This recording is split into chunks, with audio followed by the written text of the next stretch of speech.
In Lesson 4-2, we're going to learn about patterns and linear functions. We'll start with some vocabulary. A dependent variable is a variable that depends on the input of the independent variable. In a function, the dependent variable is the output and the independent variable is the input. In our last lesson, we looked at some distance-time situations, and in those situations, the distance traveled depends on how much time we were traveling. So the distance traveled would be the dependent variable, the output, and the input or independent variable would be the time that we were traveling. In this problem, we're going to ask you to find the relationship between the number of rectangles and the perimeter of the figure they form. The first step we're going to use is to make a table. So we're going to look at the figures 1, 2, 3, and 4 and see what the perimeter is of each figure.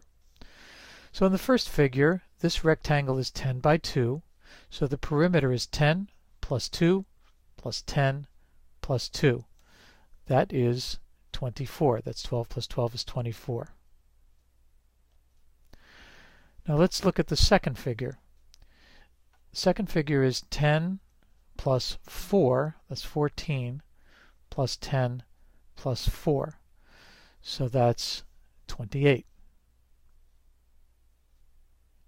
In the third figure, we're going to have 10 plus 6 plus 10 plus 6. That's 32.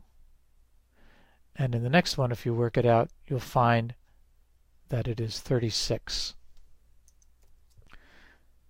Now we're going to look at the geometric figure in the table and try to find a pattern. We're going to describe the pattern in words and then with an equation. Now let's look at the figures geometrically. We notice that when we added a rectangle, the perimeter, the two tens, stayed the same, but what we added to the rectangle was a 2 here and a 2 here. And then to the next rectangle, we had, this is 10 by 4 by 10 by 4. This is 10 by 6 and 10 by 6. So we added yet another 2 plus 2 is 4. And here we added another 2 plus 2 is 4. So we note that each rectangle adds 4 to the perimeter. So we can use that by making a relationship between the number of rectangles and the number of times that you add 4. Let's see if we can relate what we described in words, each rectangle adds 4, into an equation. We can write that this way. One rectangle adds 4 times 1 for one rectangle. 2 rectangles equals 4 times 2, then 4 times 3, and then 4 times 4. Now, if we take 4 times 1, we'll notice that there's another 20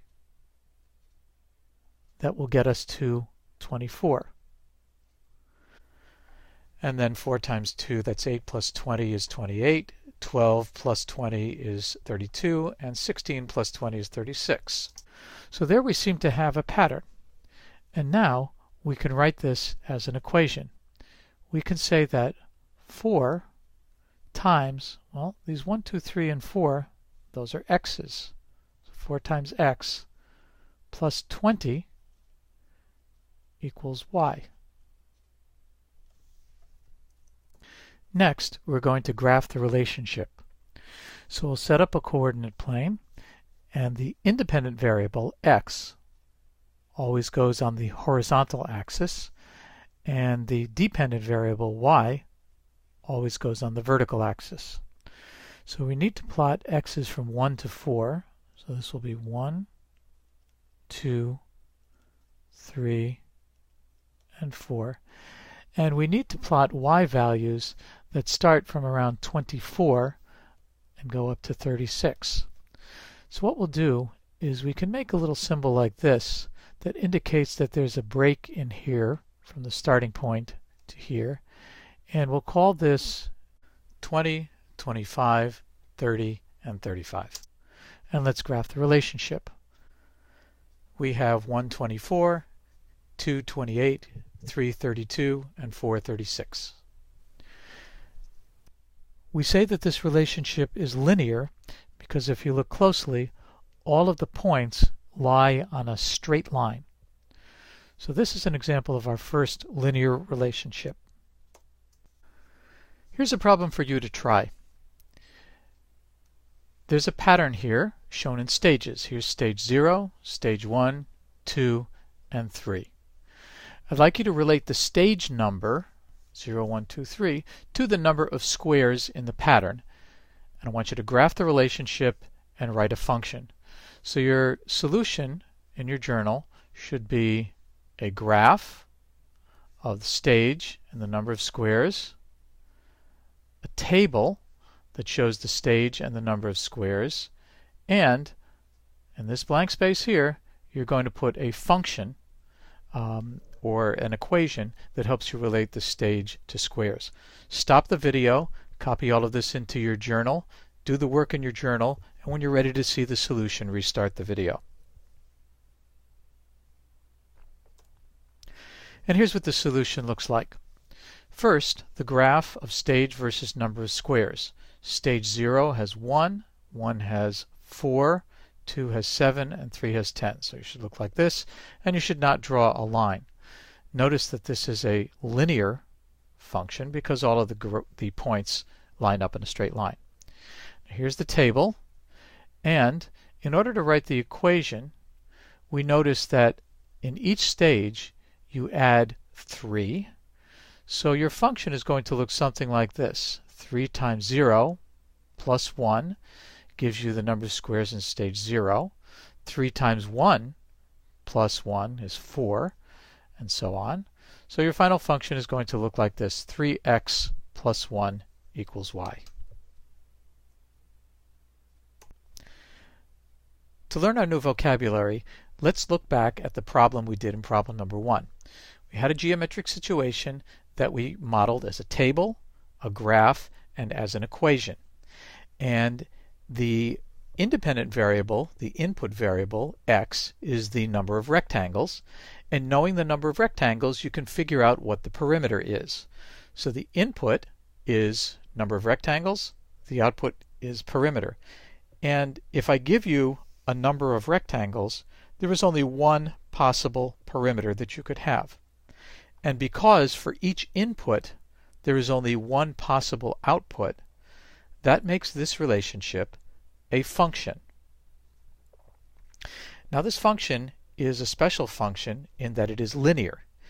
And we can see that it is linear because when we look at the graph, the points line up in a straight line.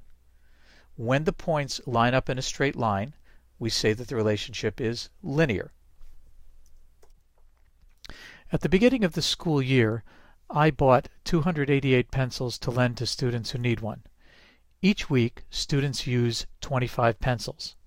So first, is the relationship linear?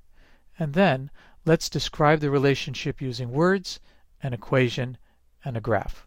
We'll begin, as we did before, by making a table. This table shows that I started out on week 0 with 288 pencils. After 1 week, students used 25 pencils, so I now have 263. After 2 weeks, there are 238. After 3 weeks, there are 213. And then 188 pencils. And this shows us that each time the week goes up by 1, the number of pencils goes down by 25. So let's take a look at the graph. We could see that the relationship is indeed linear because all of the points line up on a straight line. Now, let's describe the relationship in words. We notice that we start with 288 pencils and we decrease each week by 25. So we'll do what we did last time to see if we can find an appropriate function. We're going to decrease each time by 25. So it's really 25 times the number of weeks is how much we decrease by. As before, we don't lose any pencils at 0 weeks. We lose 25 pencils after 1 week. After 2 weeks, we've lost a total of 25 times 2, That's 50. And we've lost 25 times 3 after the third week and 25 times 4 after the fourth week. And we use negative 25 because we're decreasing, we're losing pencils. Now let's see what the rest of the function should be. Well, if I've decreased by 25 pencils times 0, that's 0, I'm left with 288 pencils. So I have to indicate that I start with 288 pencils. And we can see that when I do that, I get to 288. Negative 25 times 0 plus 288 equals 288. Now let's see if the pattern continues. And we can see that the pattern does continue. And now we can see that the function is going to be negative 25x plus 288 equals y.